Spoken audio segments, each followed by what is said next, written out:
家来到拜托 ATM， 大家好，我是未来银行行长胡瓜，我是乡里 Sandra。TVBS 未来银行将在每天晚上8点举办最新现金回馈活动。没错，只要通过意志考验，就可以把高额奖金变现带回家。是，今天什么主题呢？今天主题是好想遇到这样的老师。是说性感的老师吗？哦，很帅气的老师。来，欢迎5位。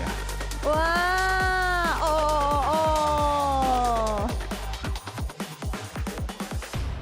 首先介绍是李月老师。李月呢是儿童舞蹈教室的老板，是常要教导儿童的吗？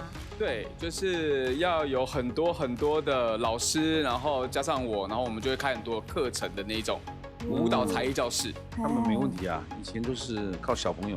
可是儿童很可怕，就那有没有什么诀窍跟他们相处？哦，我觉得有一个很大的诀窍就是把他们当平辈。因为现在已经跟认真对，因为我当哥哥已经当了20几年了，所以20几年前的小孩跟现在的小孩是真的差非常多。你如果现在说啊小朋友大家好，他们会说好幼稚哦，真的。今天开不开心？对。不行，现在是见到小朋友的时候，我们就说，你今天你吃饭没？这真的是对大人说话的方式，他就会把你当成是平辈，然后跟你的相处就会越来越。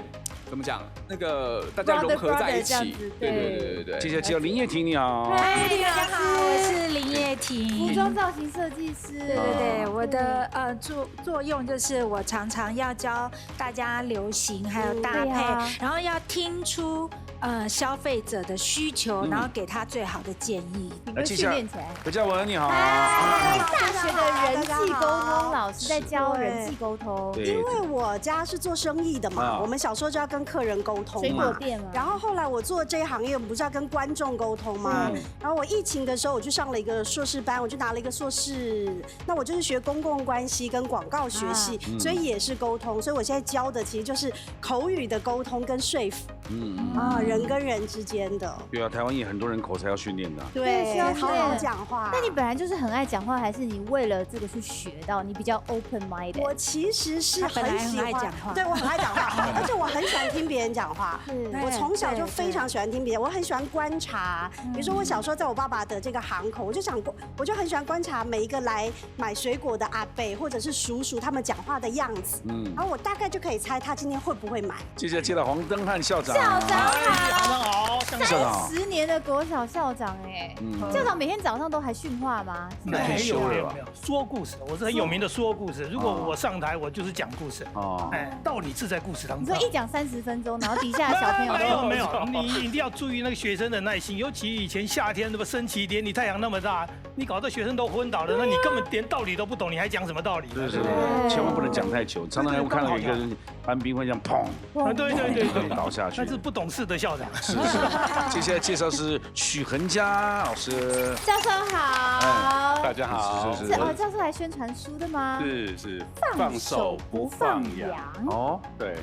可是我家小孩都是用放羊。那是你这边放羊，妈妈没放羊。为什么叫放手不放羊？就是呢，这本书呢，其实是我在大学里面工作，然后带了30年的学生。那我们现在很多书在谈教养的时候，都是从小开始这样子一段一段上来嘛。可是事实上，我们在大学是看到他长大的样子。对，所以我们可以看到他长大之后那个样子。我就把这些东西学到的跟学生学到的东西放在我家里面，去带我的3个孩子。好，来欢迎5位来宾。欢迎5位哦。接下来介绍银行顾问，也是我们社会科补教名师陈启鹏老师，你好。启鹏老师好。那5位来宾马上进行第1回合协力夺金。好，我们请乡里来讲规则。好，这回合呢要团队合作，把奖金堆高。每一题呢有不同的主答者轮流，那每一题可以讨论90秒，但大家赶快取得共识哦，因为奖金1秒1秒的都会流失哦。是，好，那第1题呢是由我们的李月来主导了，请出题。教育团体调查发现，台湾中小学教师中约30%教师压力大不快乐，请问主要原因是以下哪一项 ？A.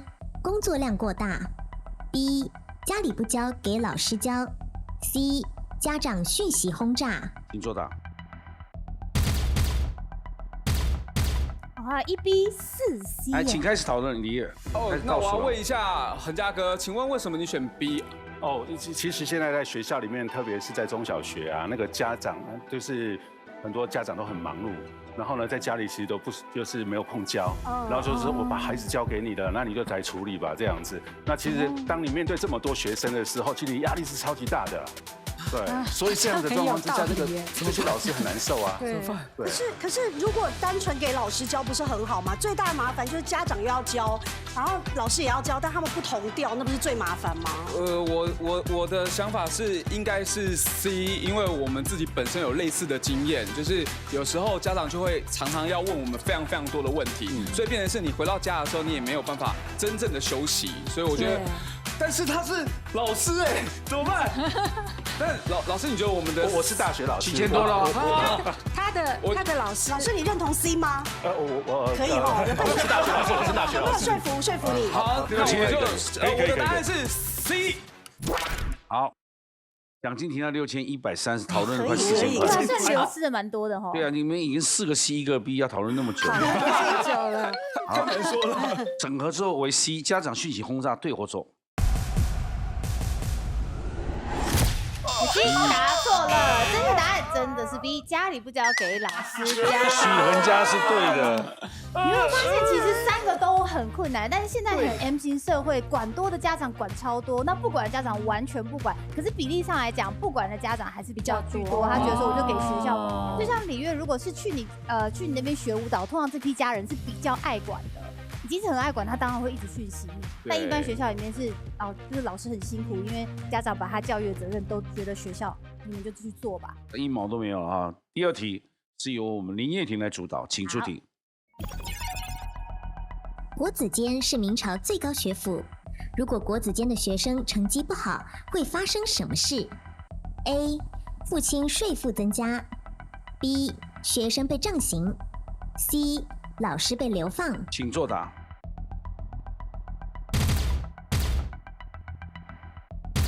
好，2B3C，来，请开始讨论。对，我要问校长，好，对，因为校长跟我答案不太一样，而且你是校长，应该是博学多闻，我基本上是乱猜的。那你为什么我没有会说是博学多闻？我的想法是今天找老师来，跟老师应该有相关，而且对嘛，学生教不好就老师负责嘛。我的推理，我们两个好危险。我是这样推理的，我是这样推理的。那我觉得 C 还蛮有可能呢。那我也觉得好像有可能哎。那我的答案是。你我也觉得 C， 你主导，不用你按就好。C 8439，就是老师被流放，这么严重啊？太严重了吧？我觉得蛮有道理的。正确解答。恭喜答对！哎呀，猜对了，太棒！其实呢，意思说啊，流放的是那个副校长。意思说学生不 OK 的话是要处罚老师，但老师还有个管理者，就副校长嘛。所以呢，如果呢学生表现不好，副校长是会被流放边疆的校长。天哇，太可怕了！老师太可怕，老师不会被流放，流放是管理者。对，管理者。其实还好退休了。当时的国子监类似像中央最高主管教育的机构，类似像现在的教育部。那教育部的最高长官教育部长叫做祭酒，就是古时候要负责帮忙祭天那个就是祭酒的。那至于副校长就是实际主管教育业务的。那所以如果是说你没有把学生教好的话，那就是要被流放了。8439，好，何嘉文来主导，请出题。火锅是台湾人的最爱，请问在火锅发明之初是用什么东西来当锅的呢 ？A. 打仗用的头盔 ，B. 祭祀用的鼎 ，C. 后宫的洗脸盆。请作答。哇，2A 3B，请开始讨论。你只有你跟我们对，那不一样你说为什么你觉得？因为我记得以前我去吃一个火锅，它就是用鼎哦，对，所以我就会觉得鼎应该是从火锅来的，他们以前就是用鼎在煮火锅。徐老师也是点头，对不对？对，我也是选 B。好，那要不要改？我觉得很有道理。要不要啦？好，就选 B。好，可以。那我的答案是 B， 祭祀用的鼎。那头盔啊，是头盔是现在我们当陆军会用头盔煮泡面哦，真的就地取材的，因为我们的头盔是圆的嘛，对，大家都知道，当过兵的男生都知道，它只要把里面内底拿掉之后，它就一个钢盔了。钢盔你就洗干净，拿煮水煮泡面。哦，对，对但电灯纸很容易引起火灾的，禁止用。对好，鼎比较适合，对不对？对。好，请公布正确解答。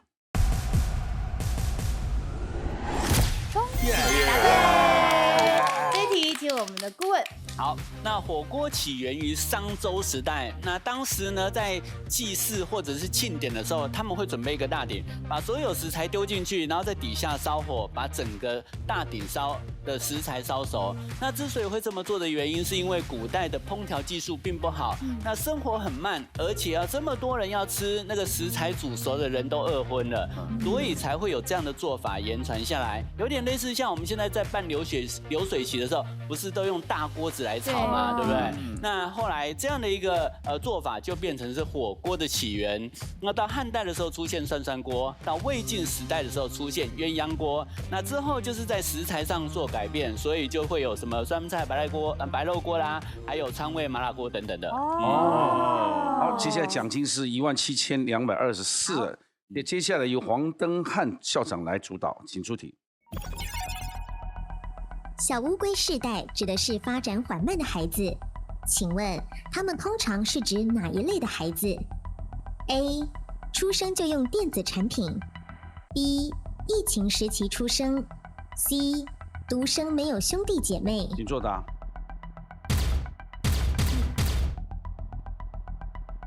好，有 B 有 C。B 请开始讨论。请问，从旁边开始，C，为啥 C？哦，因为我在想说，那个独生没有兄弟姐妹的孩子，是不是跟人的人际关系发展的比较慢？因为只有他自己嘛。好，再。我是用3去法，比如说出生就用电子产品，我觉得现在的父母可能还是没有这样子做。然后疫情时出生，我也觉得没有，我觉得独生没有兄弟姐妹才会发生那样的情形。我不再问了，我要决定了，我还是坚持选 B。我的答案是 B。啊？为什么你那么坚持？不是因为我在教育界嘛，我觉得那2种状况，尤其 C 独生没有兄弟姐妹，这以前就有这样状况。那这小乌龟世代我没听过，不好意思，这可能是在我退休之后产生的一个新的名词，所以我觉得这个新的名词合理上来说，应该是那个疫情，那个疫情是比较后段的事情。那我们年代也是有很多独生子啊，可是没有这个词啊。我觉得这样的合理性啊。对啊，那为什么用小乌龟？而且乌龟是缓慢嘛，缓慢应该是在学习上。那疫情的时间，其实确实就缺乏很多的人际互动。你家的小孩，大家又生得少，你又没出门。你到底要跟谁学？就像乌龟一样，要睡觉就把头伸进去，或是因为疫情都是那个线上上课，对，也有很多这样的状况，就是说缺乏很多真正的学习管道，人的互动。孩子的学习很多时候是同侪的刺激，你没有同侪，其实学习会比较差。许教授也选 B 耶，一样的原因吗？对，一样的原因，在疫情当中，其实大家都没有办法。教授的加持，肯定应该是对的。选择疫情时起出生，对或错？恭喜答对啦！太棒了！其实小乌龟世代就是2020年出生的孩子嘛，他们那个时候我们完全3级警戒，然后大家都不太出去，所以独生子他还是可以被父母带出去。可是小乌龟世代他就整个在家里，那在家里对于你的认知啊、你的语言跟你情感的这种体悟发展上，都会慢人家很多。那所以在疫情解封之后呢，这个状况逐渐的浮上台面，所以这样子的世代被称为小乌龟世代。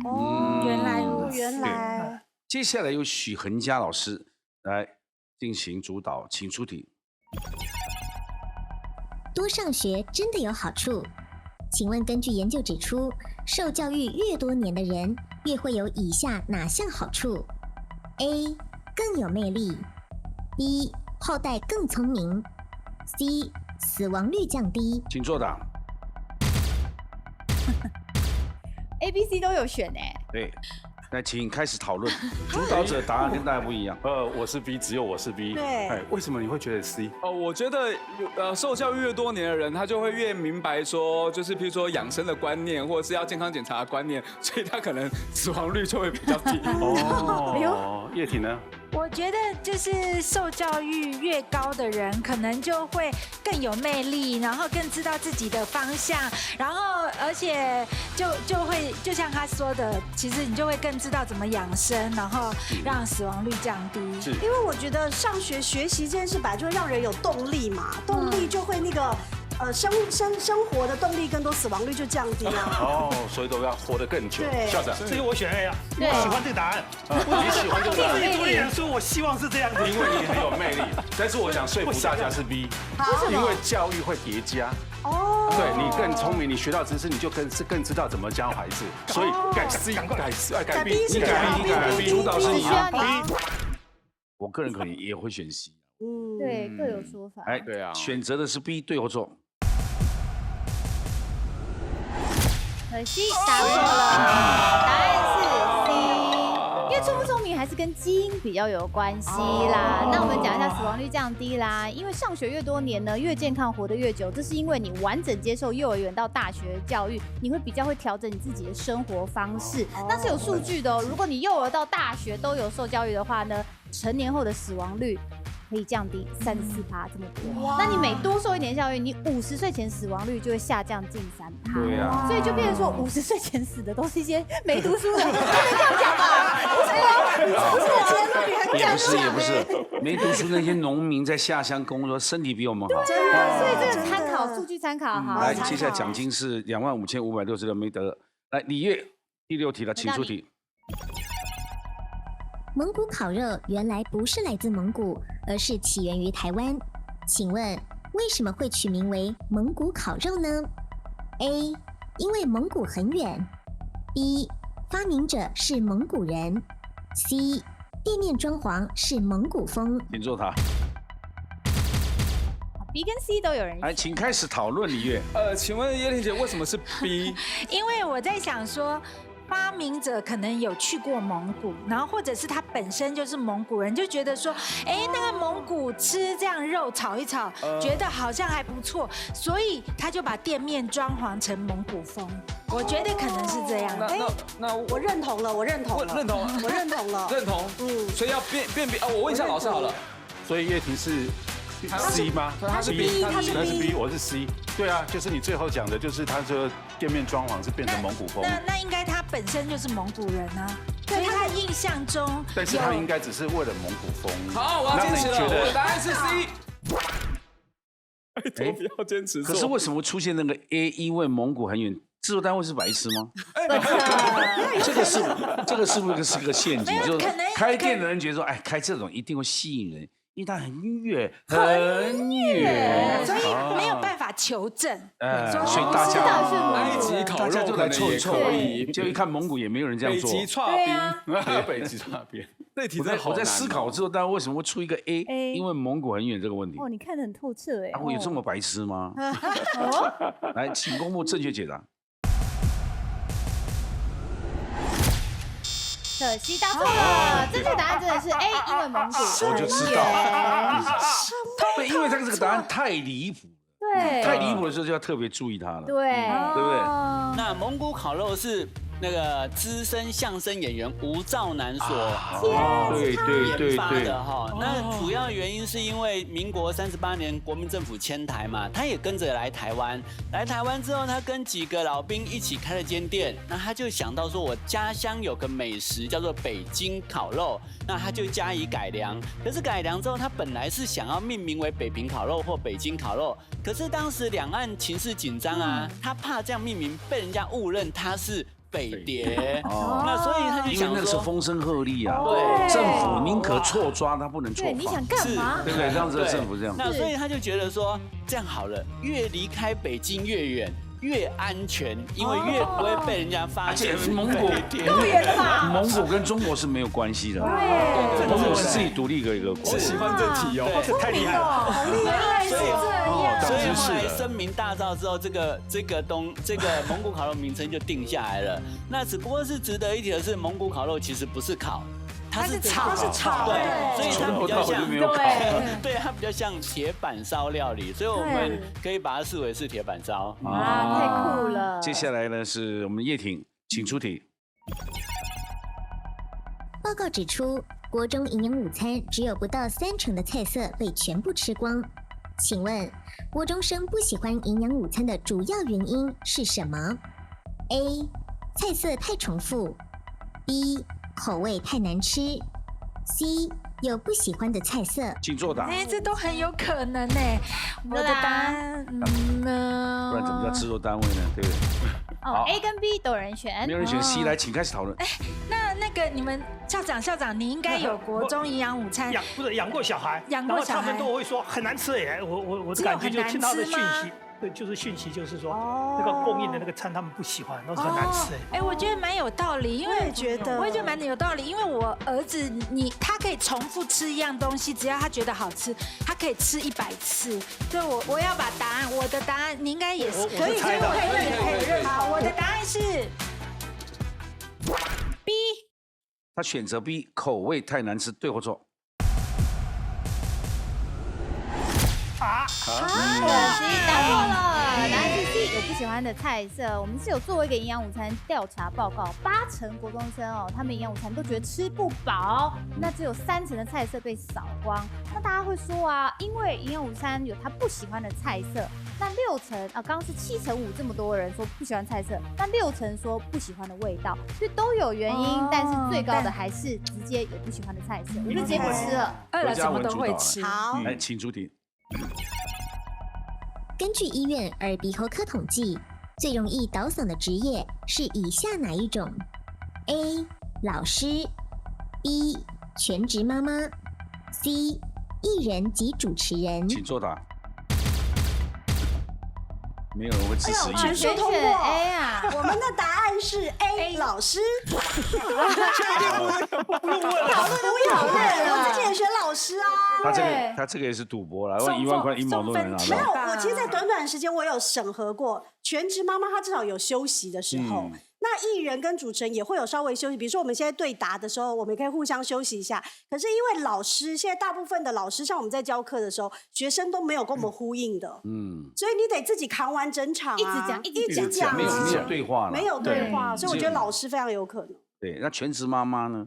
全职妈妈，我觉得她还是有休息的时间，你不会一天到晚都在发疯吧？有休啊，对，其实很可怕。我在当妈妈的时候，我不太骂小孩耶。对呀，因为我是用讲道理，所以他们只要想说妈妈跟你说，他说妈妈我听话，好，照你这样做就好。因为就疲劳轰炸那种的。而且你全职妈妈，你也可以找老公去骂，找小孩的爸爸去骂，找爷爷奶奶、外公外婆来帮忙。我跟你讲，只有老师是单向的啦。对呀，都没有人理他，他就得有道理，有道理。反正老师对或错？恭喜答对，送分题。他真的有调查2000多个就是嗓音出障碍的这个案例啊。那3大倒嗓职业就是老师，还有行销人员，还有客服人员。你常常要一直讲话，一直讲话嘛。那其实啊，声带直接使用超过20分钟以上，就会造成很大的负担。所以老师通常一堂课40-50分钟这样讲个没停，所以老师的嗓子要特别注意保护喽。对，好，奖金是35566，不错。接下来由校长来主导，请出题。古代女子出嫁的嫁妆往往会影响女生在夫家的地位，请问以下哪项是古代嫁妆的必备物品 ？A. 麻将桌 B. 棺材 C. 圆形镜子。请作答。全部 C 呀。好，来，请讨论。猜的吗？没有，我看的古装片里面，真的他们那个嫁妆里面没有棺材跟麻将桌。真的，你带着棺材去多触眉头。对呀，麻将桌。我觉得，所以应该也是圆满，应该可以很圆满的，对，圆满。而且可能是很有质感。对，答案是 C。可是你们不觉得棺材这个选项怪怪的吗？陷阱啊！带过去升官发财，嫁出去泼出去水，以后就没关系啊，要死也是一起死。对啊，一起啊，没关系啊。麻将桌是什么答案呢？麻将桌蛮奇怪的。古代女以前就有麻将桌吗？但是他麻将桌夫家会有啊，你带麻将桌去干嘛？对，对啊。啊，升官财区要摆在哪？升官发财这件事情我是没有想到啦。没有，可是你嫁妆就带棺材去，棺材到底是要摆哪？家里如果很小呢，你要摆哪 ？Good point， 来，请，可能我们都错了啊，选择金圆形子做的啊，银做的。马吉达，真的是棺材，真的。哦，原来是小型古时候跟现在不一样。古时候所谓的嫁妆就是女子的陪嫁物品，那小到针线，大到家具，那都算是她的陪嫁物品。那至于棺材呢，它有好几种寓意。第一个代表关注钱财，第二个可以让夫家升官发财，更重要的是，它代表着从生到死都不花夫家1毛钱，代表我娘家有钱嘛。所以在古代的时候，嫁妆是绝对不可少棺材的。那现在虽然没有那么讲究，但有一些老一辈的人，他呢还是希望有这个寓意，所以他们会用黄金做成小棺材模型来当做嫁妆。不会真的抬过去啦，谁会嫁妆抬一个真的棺材过？可是以前不是会有那个夫妻吵架，然后就摔破镜子，然后破镜就是南辕破镜。好了啦，好了，答案是棺材。可能也有镜子在棺材上，可能更重要了。算了一科。最后一题啊，然后来请我们的恒嘉老师来请出题。对2到6岁的小朋友来说，多与父母一起做以下哪件事，可以令小朋友的词汇量比同龄人更多 ？A. 看儿童节目 B. 唱儿歌 C. 读绘本。请作答。很团结耶！团结，请讨论。好，直接啊，不讨论了，直接不讨论了。可以，我觉得就是这个答案。为什么？因为其实看儿童节目不讲话，对，唱儿歌的话，那个歌是重复的，而且很短。但读绘本可以一直重复，就是一直讲，一直讲。然后孩子跟你在互动的时候，就会听你讲话的时候，就会有很多的那种词汇开始发展。好，选择的是读绘本，对或错？恭喜答对。可是词汇量解释一下，有一些东西叫做低频字，有一些东西叫做比较是高频字。比方说，我口语化，我会说早上。可是我看绘本的时候，他是说早晨或是清晨。如果你只是在口语中，不管你是看儿童节目啦，或是你听歌，他通常只会用早上。可是只有绘本的文字，你会学到早晨、清晨，所以你词汇量本身是有不同频率的字，你都会可以学会。对，而且养成阅读习惯也好嘛。对啊，没有不好。现在总奖金是45566，那我们就直接拉到46000整数。谢谢堂长。谢谢。现在奖金46000，接下来进行下一个单元，只有1个人可以挑战这个奖金啦。接下来进行下一回合，唯我独拿。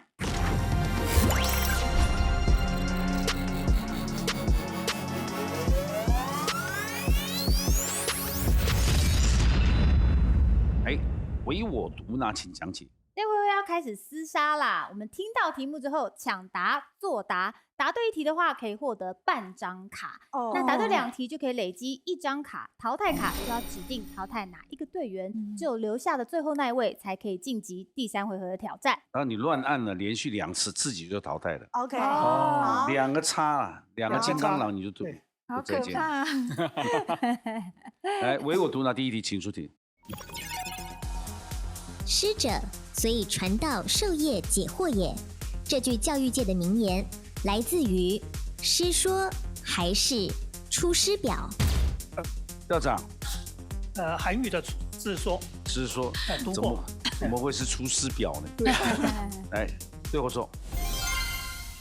恭喜答对。《师说》呢是唐代韩愈写给他的弟子李盘的文章。他说：“正确的学习观跟态度，师就是用来传授你道理，然后教你，然后解释你疑惑的地方。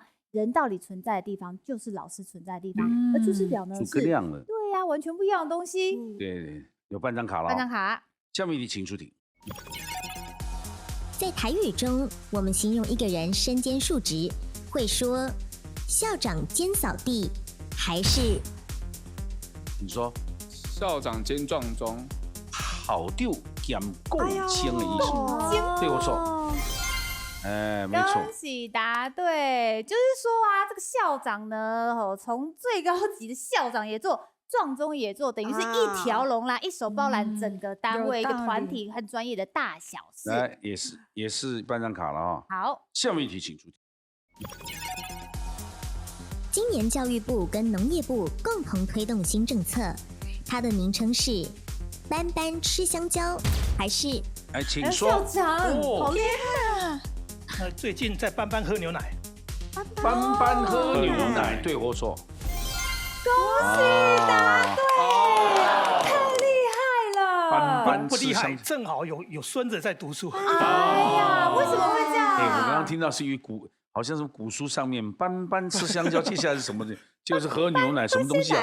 哦，原来它是白话。对，但这个背后是有个故事，因为2025年开始，纽西兰进口我们鲜奶它变成零关税了。那我们国内的出产牛奶的一定会遭受到打击，所以呢，直接国家就编了4年40亿的预算，然后让这些小学生啊，国中小学生跟附设幼儿园，他们每周可以喝2次的鲜奶，然后提振我们自己国内的鲜乳产业。对，可是我们鲜乳也没那么多啊。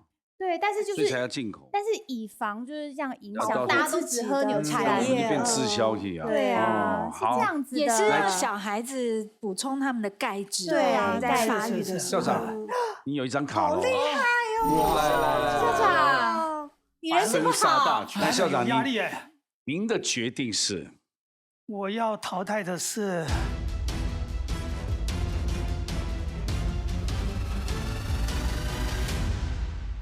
按照规则，因为你有分数，所以哎呀，不好意思，对不起。哎，政策上是对的，因为淘汰完那归零了嘛。对，你有什么话说吗？谢校长，谢谢校长，我去旁边喝牛奶了。来，请到旁边。接下来4个都0分了，请出题。请问，根据调查，台湾中小学生最不喜欢的科目是体育还是数学？玉婷，数学，对或错？恭喜答对！你体育呢还能在外面还可以玩，跟同学聊天，推同学啊，打闹闹啊。对啊。但是呢，学科一定是比较不喜欢的，那最不喜欢的是数学。好，来有半张卡喽，来请出题。台湾现行电影分级制度中，保护级电影是指未满6岁还是12岁？哎呦，叶婷，你说12岁，12岁对或错？可惜答错了，是6岁吧？啊，是6岁，6岁是不得观看。辅导级是12对，岁，那12岁的话是指说你6岁未满12岁之间你是可以看的，因为你要有人陪伴你，像你的父母啊，或是有已经成年的朋友陪伴，那是可以看的。那为什么要这个辅导级？因为里面有一些内容啊，性方面的，性啊，或是打斗啊，鬼怪啊，对鬼怪，或是社会的一些状况，血腥的，所以怕会影响小朋友的价值观，对，砍杀这种哦。那你的卡取消了哈。哇，大家归零了。请出题。希腊3哲人苏格拉底、柏拉图跟亚里士多德3人的关系是3父子还是？来，请说。师徒关系。师徒关系。对，一个老师学生，老师学生。哦，这样子啊。对，几个阿祖，几个阿爸。对，师徒啊，阿公嘛，爸爸囝嘛。师公。哎，师傅，徒弟，我2边呢。来，对或错？恭喜答对，3师徒。那苏格拉底呢？他宣扬他自己的哲学观念啊。柏拉图是他的学生，他把那个苏格拉底的一些思想跟对话记录下来。那亚里士多德又是柏拉图的学生，所以是3师徒。他们3个叫做希腊3哲。哎，以前叫希腊3圣，对不对？什么叫3哲？3圣。哦。对，3哲哦，好，来有半张卡喽，请出题。请问，教育界又被尊称为杏林还是杏坛？哎呦，校长，不是我，是徐老师，许恒嘉。杏坛，杏坛对或错？啊，恭喜答对。杏坛是为什么会出现这个字呢？因为孔子他在教学的地方呢，大家觉得哇，他真的太棒，那个圣贤了，就开始在那边竹坛啊，然后建亭啊，然后立下碑，然后还开始植杏树，所以他坐在那边讲学的地方就叫杏坛。至于杏林呢，是医学界，那个医生治好一个人就叫他去种一棵树嘛，对所以种满了树叫杏林，那是讲医学。范张卡，来，请出题。根据全球统计，世界上最适合育儿的国家，亚洲区的第1名是日本还是台湾？嘉文，终于，我猜是台湾。你确定是台湾吗？我确定是台湾。对或错？啊，可惜答错了。我觉得是日本呢。真的吗？因为日本他们很多养育小孩，因为生的很少，你那一区的小孩如果不够多，你几乎养小孩都不用钱。他们是用人口数去均分的，对，大家帮养啊，对，帮忙养。现在台湾政府也几乎是这样的嘛，帮你养小孩了。对啊，其实有个国家排行榜，我们都知道北欧绝对是比较适合养小孩，那名列前茅，那我们不意外。但亚洲的话呢，日本排名算是最前面的，它是全世界的13名。那我们其实也不错啦，我们是全世界的22名。哦，那还可以。而且越来越进步了，因为生的越来越少了。对，下面一题，请出题。请问，根据《史记》记载，孔子的弟子总共有72人，还是3000人？校长，3000人，出名的72人，所以答案应该是3000人，对或错？对，这常常是陷阱题啊。对，孔子72弟子，罗大佑也唱过嘛，对不对？是72贤人，是说他的弟子有3000人，里面很厉害的有72人，那72人被称为72贤人。对，什么子贡啊、子路啊这些一档。哇，校长又得卡了。哇，校长，校长没有杀手，都杀1次了，都杀第2次。校长，请你的选择是？我要淘汰的是。应该不是我吧？应该，你不用我吧？我自己要淘汰自己了。教授，对不起，因为你有分数，你有分数，跟你一样，你要赔了。这个负的，那个没有分数，很合理啦。这一题要自力更生了哈。对，好，加油。请出题。研究指出，对孩子的学习成就影响更大的是家庭还是学校？叶婷。家庭对或错？没错，绝对是家庭，身教很重要嘛。大家都以为你把小孩送进名校就 OK 了，不是哦。真正会影响他们人生价值观还有一切的历程的是家庭。是的，好，有半张卡了，哎呦，对，有好。接下一题，请出题。危险了。请问，台湾的国定假日是重阳节还是儿童节？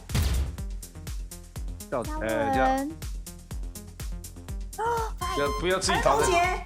对我说，恭喜答对啦！儿童节4月4号呢，民国20年就开始订立了。对。所以啊，如果在这一天儿童节还被 Q 去上班的父母，太过分。老板是要另外还要再重新另外付钱的，对，因为那天应该是要放假的。为什么现在都不唱了？4月4日儿童节，现在没有。这是什么东西？啊！我天哪，我没有听过哎，你不要演了好吗？真的，校长你知道这首歌吗？太年轻了。4月4日儿童节，我们儿童最欢欣，就有一首这样的歌，没有错。4月4日儿童节，这你们没有听过？没有听过东西啊！天哪，这什么年代了？够老的，什么我们儿童真欢喜？对，这个应该是60几岁的人才知道的。没听过，没年龄的行长。下面一题，请出题。在台语童谣一个擦米芳当中，一个擦米芳，2个擦韭菜，3个枪枪棍，4个擦虾米。校长，擦米粉，对我错。会念。这个你们也没听过吧？没听过，来，厂长交给你。对啊，这个一个擦米芳，2个擦韭菜，3个枪枪棍，4个擦米粉。这个是台湾音乐家简上人老师作曲的，然后传统改编的词哦，是怎么样？小朋友在玩的时候会唱哦。对啊，小的童谣嘛。但怎么玩？扮家家酒啊！现在你们都办张卡了。哇，这个是厮杀了。下面一题请出题。比传统方法可以学到更多学习技巧的是边玩边学，还是提早加入群体？叶婷，边玩边学。对或错？恭喜答对。其实你生活意思说，你很早就让他出去交朋友或什么，有时候搞不好会更早提醒他那个同侪压力。但是边玩边学呢，可以父母跟小孩子自己啊，就是我们来玩游戏，你要达到什么目标，然后过程中会很有趣。那其实可以很早就训练小朋友，他如何安排很多东西，包括他自己的行程啊，包括一些初步的数学知识也有可能啊。所以其实边玩边学是效益很大的哦。校长听不下去了。为什么？校长讲的真的听不下去。对啊，你讲个更专业的啊。不是啊，你那张卡给他。因为我知道重点在这里。校长你紧张。行长是内行的，我心里现在的问题不在于答案，在于他心想我要被淘汰。林叶婷，你选择是？我要淘汰的是，应该很合理吧？对，校长。我跟你讲，最强的就是这样，没办法。对，没办法，所有的男人都在家。我们现在是女子当家的年代。女子当家。来，所以希望不是最后一题了。来，请出题。新加坡研究指出，在大学开始上课的时间越早，大学生的学习成效会越好还是越差？叶婷。我觉得越好，越好，对或错？可惜答错了，大家应该都有经验吧？一早去上课，怎么可能学习成效好啊？所以呢，一周早课越多的学生，反而他学习成效会越差。那他们经过研究呢，10点开始上课是最好的时候，8点很可怕。我们以前5、6点、7点就要升旗，所以学习成效不好。对呀，你看看嘛。OK， 你看你误打误撞嘛，最后他就赢了。你看他什么题目？还继续。来，下面一题，请出题。请问，韩国为了避免混淆，而决定将哪一种韩国食物改名为新奇？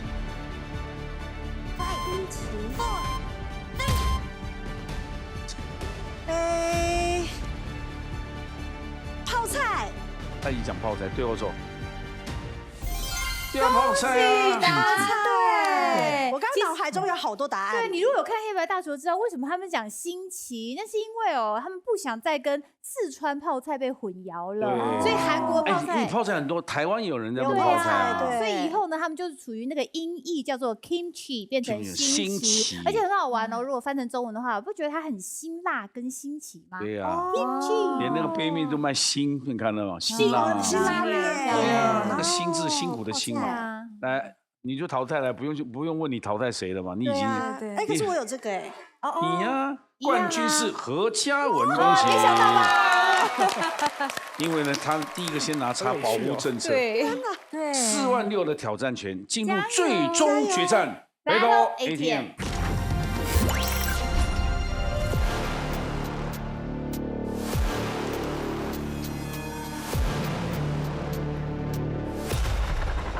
恭喜奖金4万6，也算很高的，嘉文。谢谢。好，请插卡。请插卡，好，插卡。但我应该是中规中矩，很喜欢写字。很爱写字，我真的很爱写字，而且喜欢挑错字。4万6，奖金有你，但必须经过2道密码的考验。来，请出示。好，2道提示呢，分别是总笔画37画教养方法，或是总笔画54画老师税很少。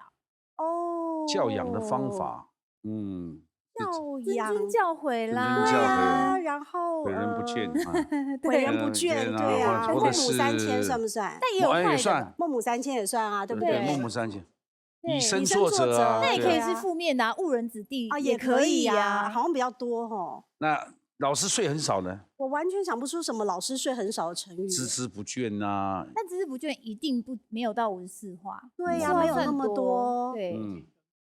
啊，油尽灯枯这个有点难哎，这个厉害哦。对，好像是不是教养方法比较容易一点？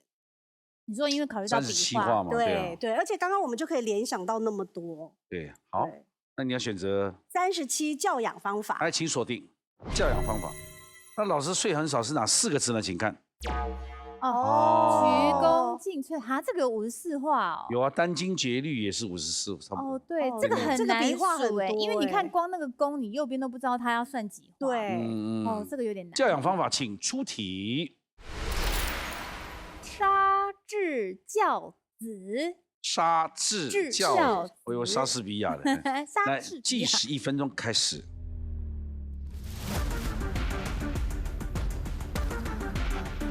密码，你先跳过，没先写。教字很漂亮，哎呦。子，儿子，哦。好，接下来难的来了。字怎么写？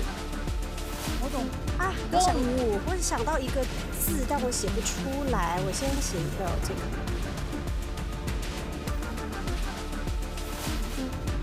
不对。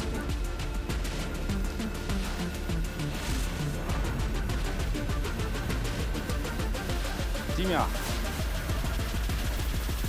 笔画。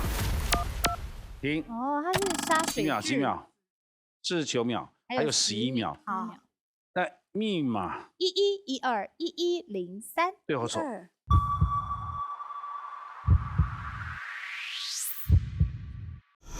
恭喜你答对，你的密码我的密码是对的，你的字是错的。对，我有记得这个字，但我不知道它怎么写。但它也是12画哎。水质救了你，真的怎么会呢？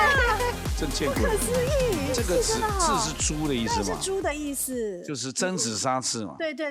他出门的时候跟小孩说：“你要乖乖的哦，回来杀猪给你吃。”哦。结果呢，回来之后呢，妈妈说随便讲。妈妈杀了水蛭。对，没有，他就是真的杀猪给了这个故事。但是我们密码对是46000嘛，来，我们拿起46000块。但是因为字错。但我们游戏规则是这样：当你密码是对的，字是错的，要扣1万块。好，这1万块就是给观众的。好，恭喜你获得46000。谢谢，好嘞，开心。我们待会扣1万哦，来，请回去。哇塞！哎呀，我们今天是杀猪工赔钱的。没想到，太厉害了！但是很高兴替观众开心，你拿36000，这1万还是要给观众的。分给大家。如果观众想知道怎么获得这1万元奖金呢？现在马上就到 Instagram、IG 或是我们的 YouTube 上面打 Battle ATM， 拜托 ATM 就可以知道怎么得到这个1万元奖金啦。晚上8点锁定拜托 ATM， 把智慧变现。谢谢大家，谢谢，拜拜。